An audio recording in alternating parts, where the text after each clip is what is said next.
대지의 고통, 지구의 역사는 늘 자연의 시험으로 가득했다. 그리고 지금 인류는 또 한 번의 극한 상황에 직면했다. 수백 년 만에 찾아온 최악의 가뭄. 하늘은 비를 잊었고 땅은 거대한 균열을 드러냈다. 강은 말라버렸고 강가에 살던 사람들은 더 이상 물을 기대할 수 없다. 이 극한의 상황에서 과연 인간은 어떻게 살아남을 수 있을까? 일부 물, 생존의 첫 번째 조건. 인간은 음식이 없더라도 몇 주 동안은 버틸 수 있다. 하지만 물이 없다면 단 사흘도 버티지 못한다. 그렇기에 가뭄에서의 생존은 물을 확보하는 것에서 시작된다. 이슬 모으기. 새벽 시간 공기가 차가워질 때 식물 잎과 비닐 위에는 작은 이슬이 맺힌다. 그것은 눈에 보이지 않을 만큼 적지만 생존자에겐 귀중한 한 모금의 물이다. 1000조각이나 비닐을 잎사귀에 감싸두면 이슬은 조금 더 모아지게 된다. 지하 수분 찾기. 식물이 완전히 죽지 않고 남아있는 곳, 그 뿌리 근처를 깊이 파내려가면 흙 속에 스며든 수분이 나온다. 그것은 진흙 형태일 수 있지만 천을 이용해 짜내면 귀한 물이 된다. 간이 증류기 만들기. 플라스틱 비닐과 그릇만 있다면 햇빛을 이용한 간이 증류기를 만들 수 있다. 땅 위에 비닐을 덮고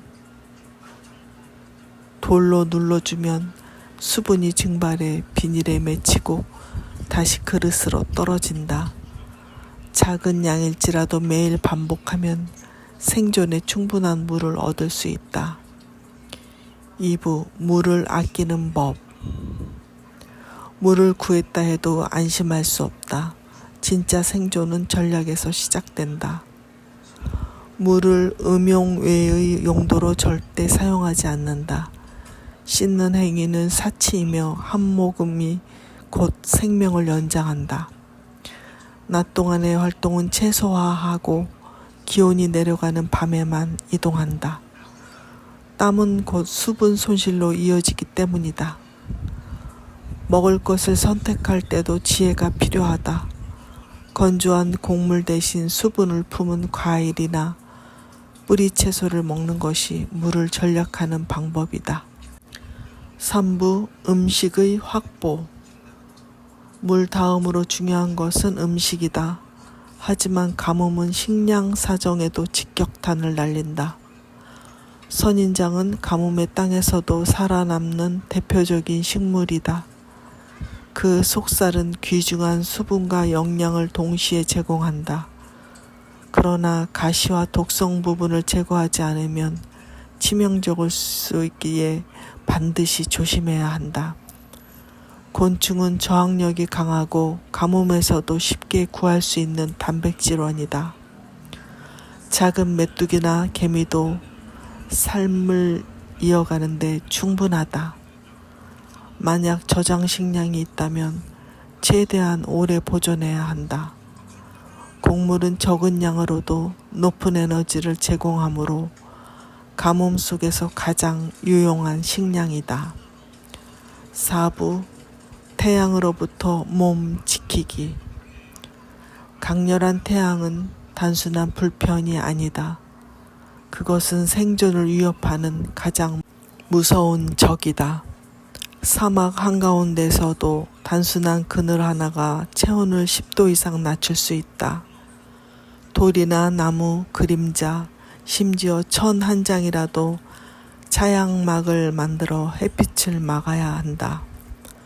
밝은색 옷은 햇빛을 반사하고 얇은 천은 피부를 보호한다.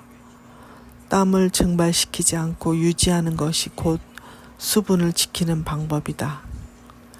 밤이 되면 온도는 급격히 떨어진다. 낮과 밤의 극심한 기온 차에 대비하지 못하면 저체온증이 올 수 있다. 겹겹이 옷을 입어 체온을 유지하는 것은 생존의 기본이다. 5부 공동체의 힘. 가뭄은 혼자보다 함께일 때 더 잘 버틸 수 있다. 인간의 진짜 힘은 지식과 자원의 공유에 있다. 서로의 물과 음식을 나누고 교대로 수원지를 탐색한다. 한 사람이 위험에 처했을 때를 대비해 반드시 둘 이상이 움직이는 것이 안전하다. 각자가 가진 생존 지식을 모아야 한다. 어떤 이는 불을 피우는 법을 알고 어떤 이는 동식물을 식별할 수 있다. 지혜의 교환이 곧 생존 확률을 높인다.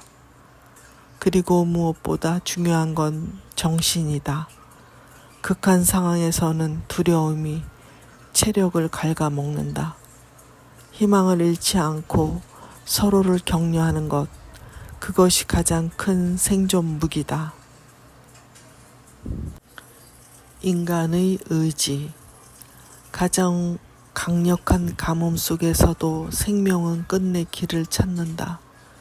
인간의 생존은 단순히 물과 음식을 찾는 행위가 아니라 그것은 지혜를 모으고 희망을 지키며 끝까지 버티는 힘이다.